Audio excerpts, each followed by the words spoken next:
I'm Joe, and this is my story of hope. My name is Shana, and this is my story of hope. The thing I wanted all my life was to be married. And not just to be married, but to be married to the right person. So I tried to make that happen. So I made a lot of wrong decisions, bad choices, and along the way, I didn't find that right person to marry and to spend the rest of my life with. So I really felt like God was punishing me for not finding that right woman in my life. Since I was a little girl, it was always my biggest desire to be married and have a family, and I always thought that that would be the course that my life would take. After high school, I went off to a Christian university, and I was for sure that I would meet Mr. Right there. But 4 years of college came and went, and that didn't happen. And the years of waiting got really long for me, and I felt like I was seeing my dream being fulfilled in every other girl except me. I was raised Catholic and always knew of God, but never had that personal relationship with Him. About 2 years ago, I gave my life to Christ and began developing that personal relationship with Him.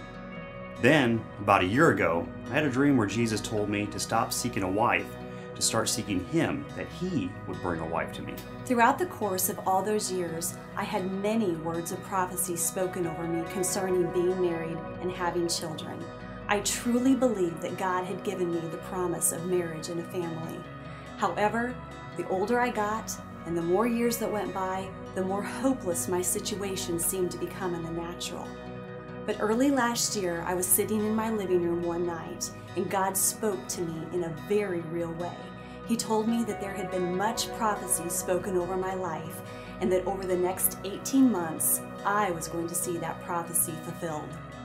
A year ago, I came to Kansas City to visit family. While here, I visited Church of the Harvest, and I was introduced to a girl, which right away she caught my attention, but I remembered I was supposed to seek God first, not a wife. I went back to Houston, and I felt the Holy Spirit tell me to keep pursuing her. So I started calling her and texting her, but she wouldn't give me the time of day, and this went on for about 3 months. A year ago on Father's Day, I was introduced to this guy at church. There was definitely an initial interest in him, but my feelings quickly changed because I didn't feel like he matched up with my ideas of what I thought marriage and a husband would look like for me.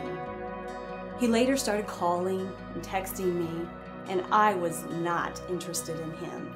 Every time I would see his number pop up, I would think, really? I was certain that this could not be the man that I had waited my whole life for. So after months of pursuing her with no results, God spoke to me and told me that I'm gonna marry her. And I was thinking, yeah, right, the girl that won't even call me back? But to my surprise, within days, she started calling and texting me. When I was finally able to trust God's plan for my life, our relationship began to take off. We started spending hundreds of hours on the phone getting to know each other.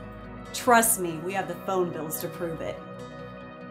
After many hours of getting to know each other in a short amount of time, I asked Shana to marry me. And I said yes. And on March 16th of this year, we were married. And so far, it's been amazing. And we have found out that how important it is to trust God, that He will bring the right person to us in our lives at the right time. It may have taken us an extra long time, but we are here to tell you that it is well worth the wait. Definitely. And you have done great things. You have done great things. Yeah, you have done great things. We march through the darkest night because the world needs your light, and you have done great things. So come on. But the prophecies and God's promise to me was not just to find a husband and get married. There was also the promise of having children. And guess what? We're expecting!